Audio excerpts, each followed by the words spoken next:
Hey guys, welcome back to my channel. We have a book outlet unboxing Thursday. Yep, book outlet unboxing Thursday. So,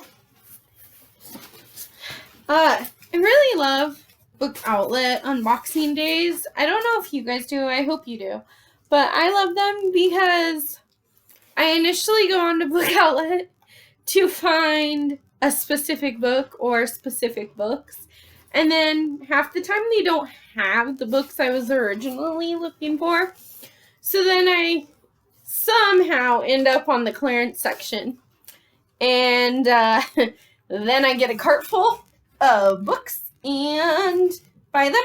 So a lot of them I don't know what they're about, or I don't remember what they're about. But at the time, they sounded really good for one reason or another. So I'm just going to set that there. You know what? I'll even move you guys a little bit. And then we'll move those over because I don't want to see them all yet. Ooh, you guys! I got a bookmark from them! Woo!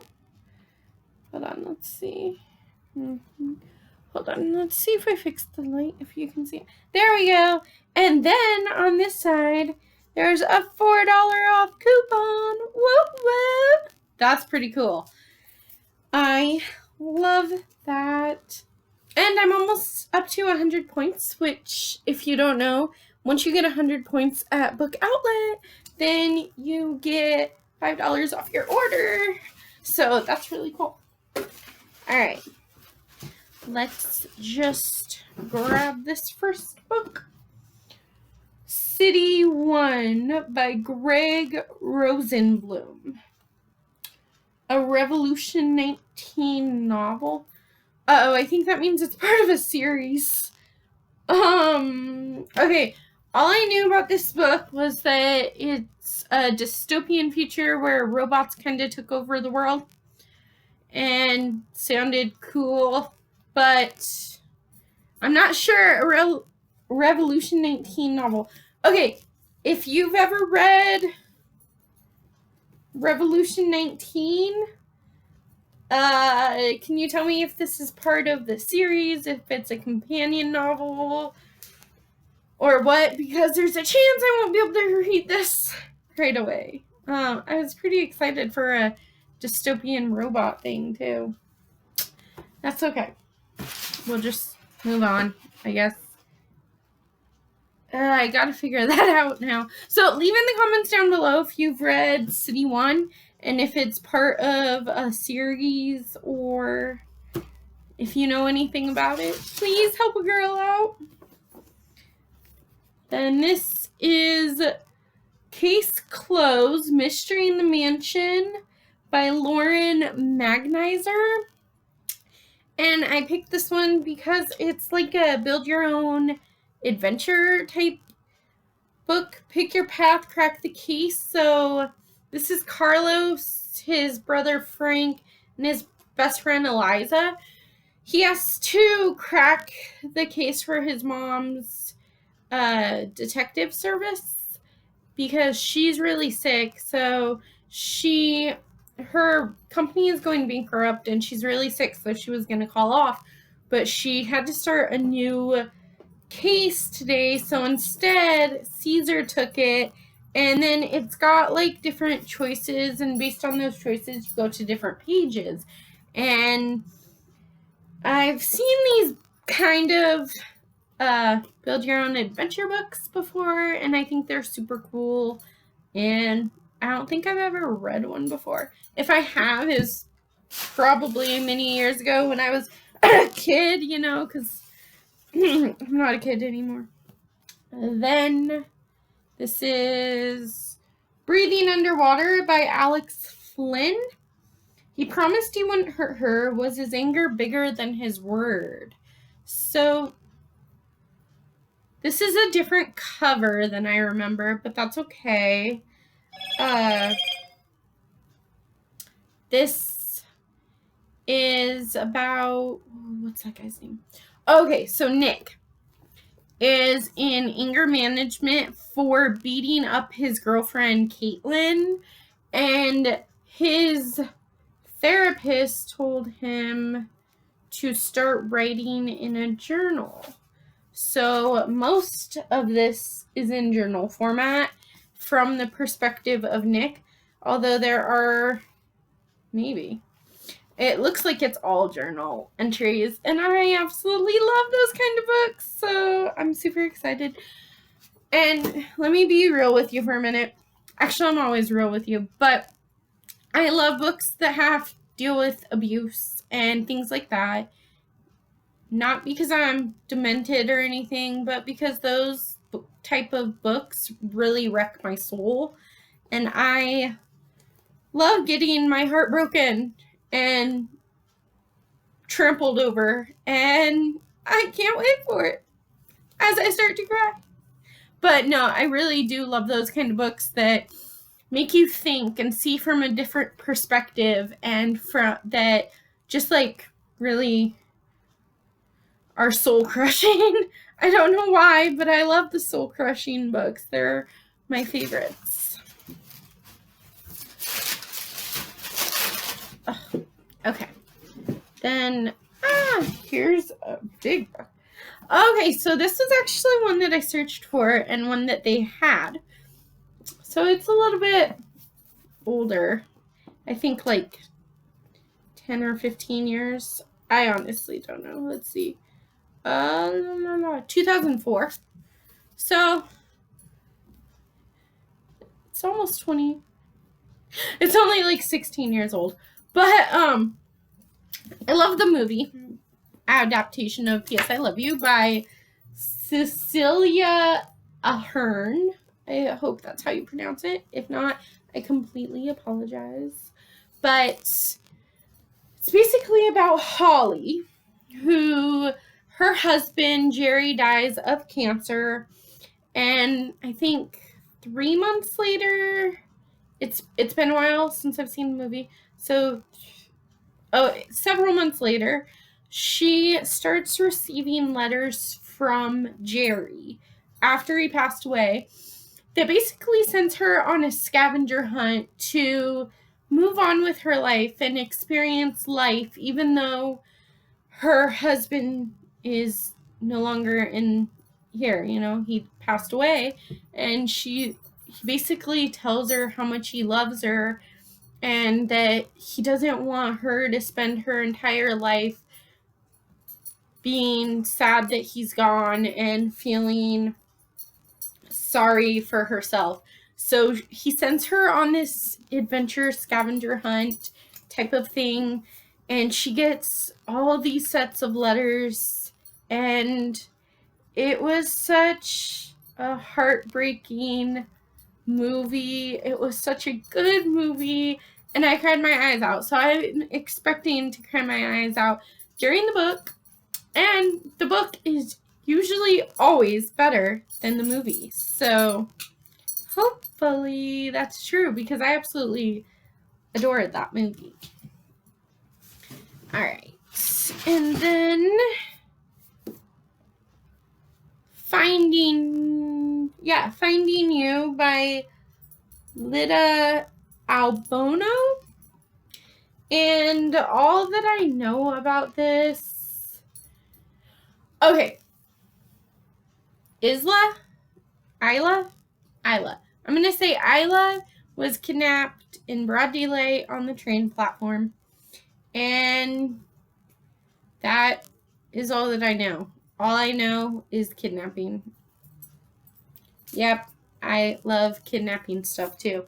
Which sounds just horrible, but okay. Locked in a dungeon with a dozen other girls, her only comfort is the locket in the memory of the boy she loves. Okay. And as days go by, some of the girls get killed, so she doesn't think that she's gonna make it. Oh, yes, please. Okay. Now is Everything by Amy Giles. So this one, Hadley. Okay, so Hadley tries everything she can do to protect her little sister from her dad.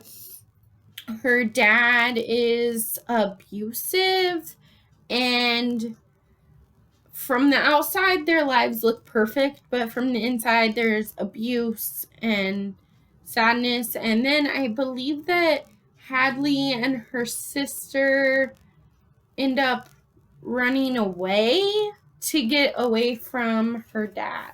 But I don't quote me on that part. I just know that it has something to do with abuse and protection of a little sibling. And I'm all for that. I have a little brother who even today still means the world to me, and I would protect him. Especially when I was a kid, I tried to always protect him. And so I can connect with this character already, and I haven't even started reading it. And like I said, I just love anything that has to do with abuse, and yeah, Staying Fat for Sarah Burns by Chris Crutcher. So Sarah Burns has scars all over her face and body, and Eric is an outcast because he's overweight. And then I think that it's like a love story between Sarah and Eric, and so I just thought it would be cute, and I'm all for it. I don't like a whole lot of love stories, but every once in a while it's nice to get a new love story in the mix. Most of mine are like thrillers or creepy or mystery, because that's how I like my reading, generally speaking. Okay, and then there were 4 by Nancy Werlin. And the caption says, "Let's not die today, not even to make things easier for our parents." So I believe that this one was about a fire that 4 students and friends end up surviving. But after they survived, they found out that their parents were behind the fire and were trying to kill them. So this is kind of the story of them realizing that their parents are trying to murder them or want them dead for some reason. And say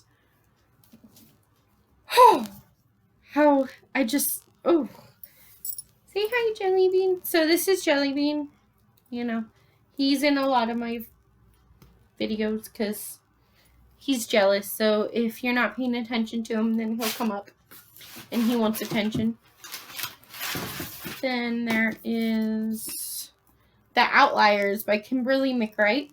So the first Kimberly McWright that I tried to read was a DNF. I didn't like it, but I'm trying to give her one more chance before I make the decision not to get any more. This one sounds really good. It's a thriller. I believe that it's the first in a series. I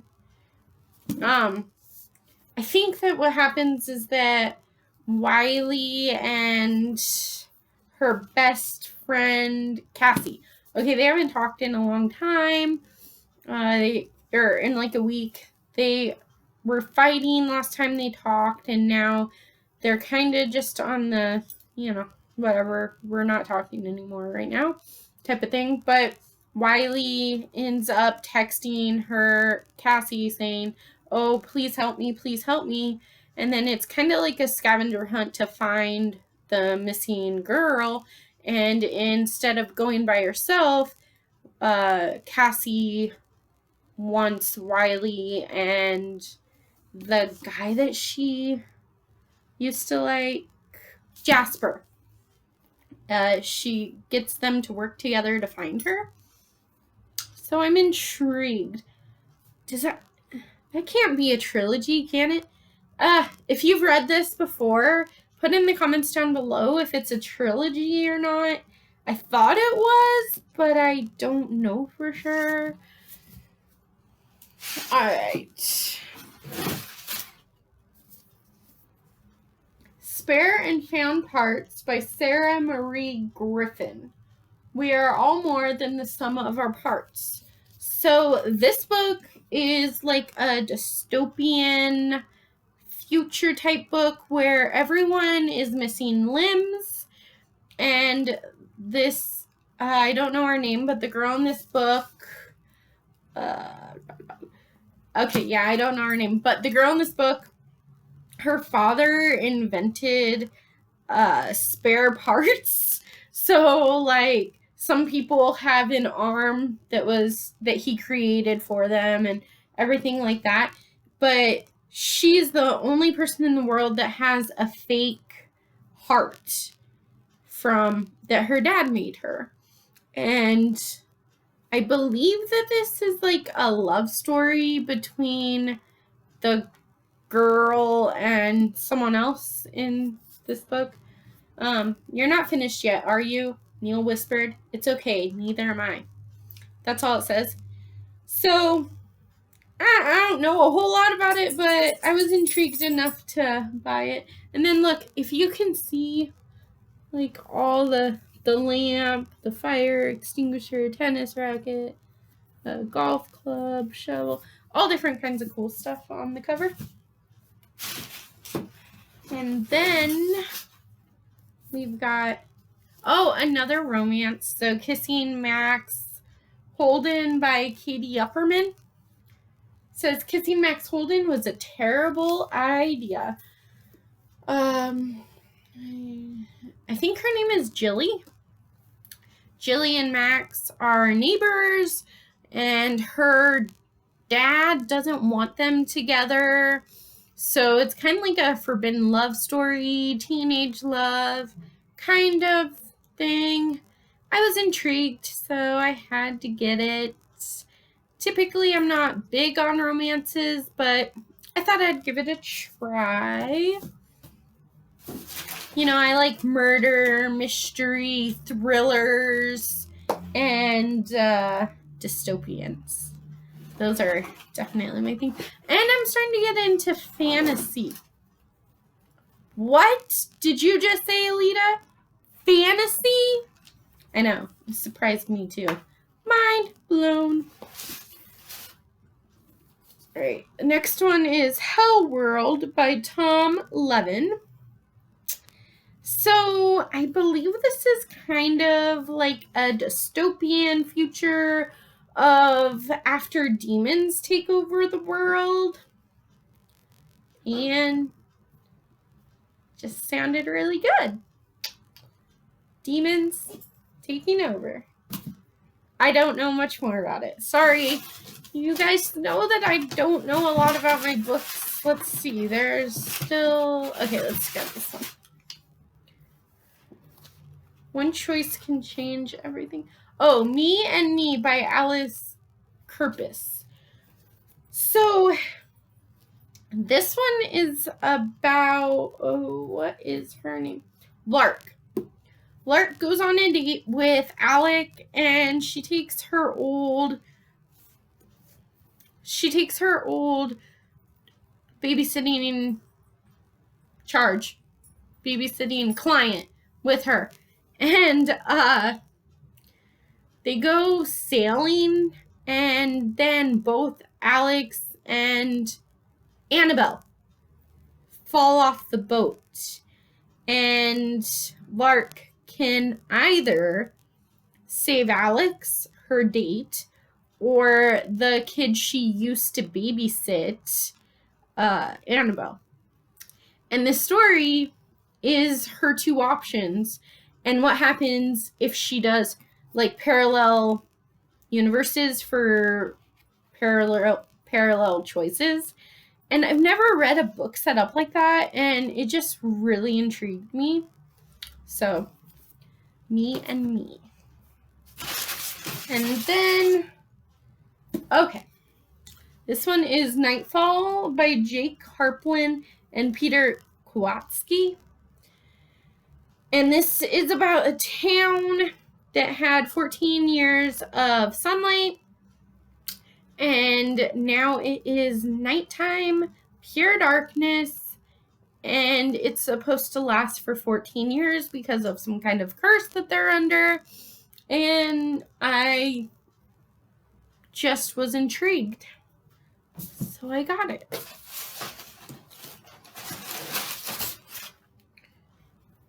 The Doubt Factory by Paulo Bercopoli. And this is about this girl, Alex. Okay, this girl, Alex, who has been hearing rumors about her dad being a criminal and a murderer. And she doesn't want to believe it, but she starts her own investigation to see if that's true or not. Sounds great.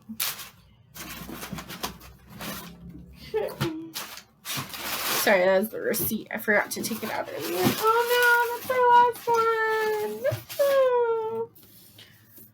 Words on Bathroom Walls by Julia Walton. If you can't trust your mind, trust your heart. So this is about this teenage boy who has schizophrenia. And that's all I had to know.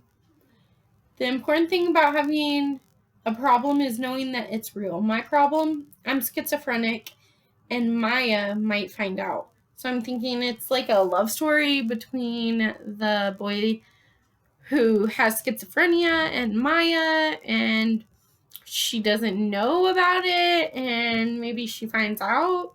But I love anything that has to do with mental health and things like the inside of your brain and how it works and thoughts like that. And obviously I like kidnapping and and murder and mystery and suicide and all. Okay, the thing is that I love the hard-hitting subjects, okay? If it's anything hard-hitting that's gonna rip my heart out and stomp it into the ground, if it's gonna leave me shattered and in pieces, if I'm gonna remember that book because it beat me up so badly, then I have to read it. That's exactly why I read. I read to get my heart broken. And I know it sounds crazy, but I love the pain inside books. Like, I really love getting wrecked from a book all the time. Those are my favorite type of books that make me feel things, that make me so sad, that make me just think. And I don't know what he's doing. But that was my book outlet on haul. It's empty now. It's so sad. It's sad when the books end, but that means I have lots of stuff to read for the rest of the quarantine. So, Jelly Bean and I say goodbye. Bye! I hope you enjoyed this video. Please give it a big old like and subscribe to my channel. And I will catch you in the next video. Bye, guys!